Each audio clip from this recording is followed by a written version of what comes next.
Baik, Assalamualaikum warahmatullahi wabarakatuh. Kita lanjutkan kembali perkuliahan.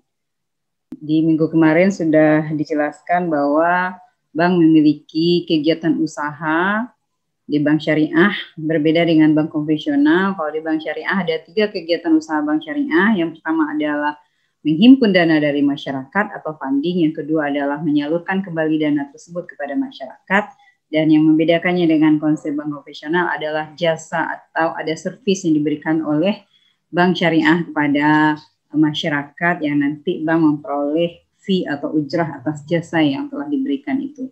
Kita bahas dulu kegiatan usaha bank syariah dalam menghimpun dana. Dalam menghimpun dana di bank syariah, bank memiliki 3 produk. Yang pertama produknya adalah tabungan dalam bentuk simpanan, yang kedua giro, yang ketiga deposito. Nah, dalam bentuk tabungan berbeda halnya dengan deposito. Kalau tabungan itu penarikannya bisa dilakukan kapan saja.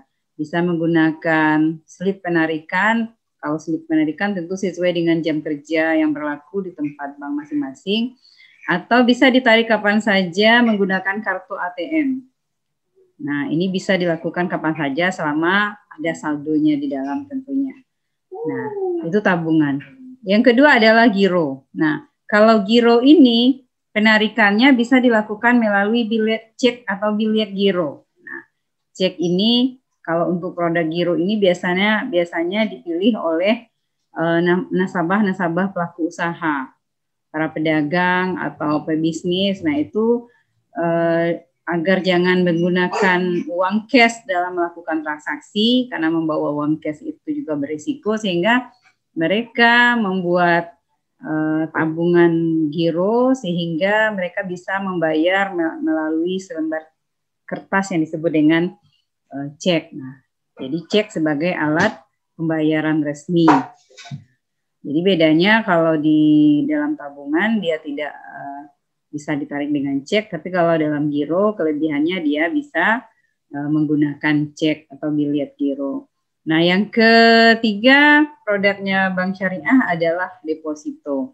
Deposito ini bentuk investasi yang memiliki jangka waktu atau limit waktu tertentu.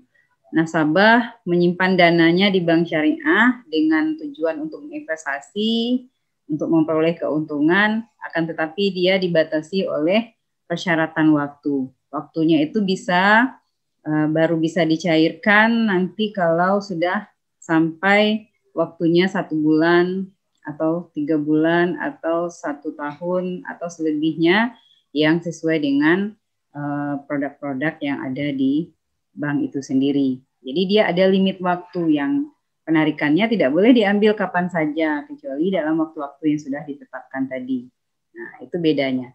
Dari tiga produk bank syariah dalam menghimpun dana tadi, ada beberapa akad yang bisa dilakukan oleh bank syariah.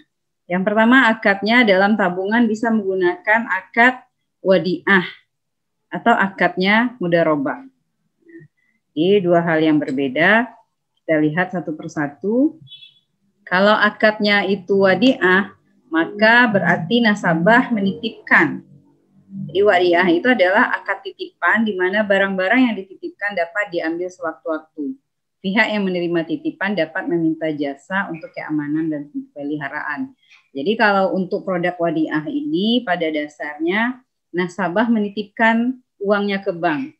Bahkan dalam konsep fikihnya bank boleh mengambil biaya. Nah, akan tetapi di bank syariah bank boleh mengelola uang titipan itu, dikelola, diinvestasikan ke sektor pembiayaan, sehingga nanti kalau dia memperoleh keuntungan, maka bank boleh memberikan bonus.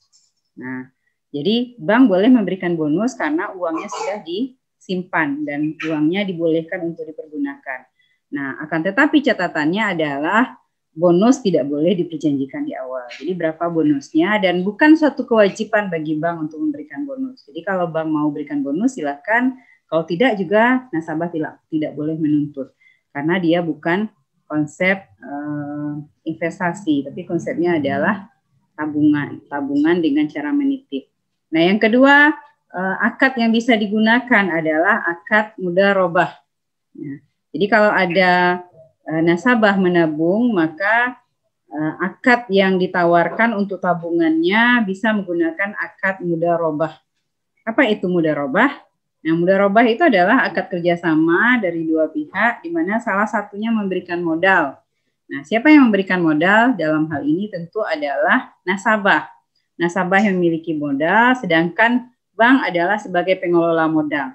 Nah, modal inilah yang akan dikelola oleh bank syariah sehingga memperoleh keuntungan, dan keuntungan itu akan dibagi lagi kepada nasabah dalam bentuk nisbah bagi hasil.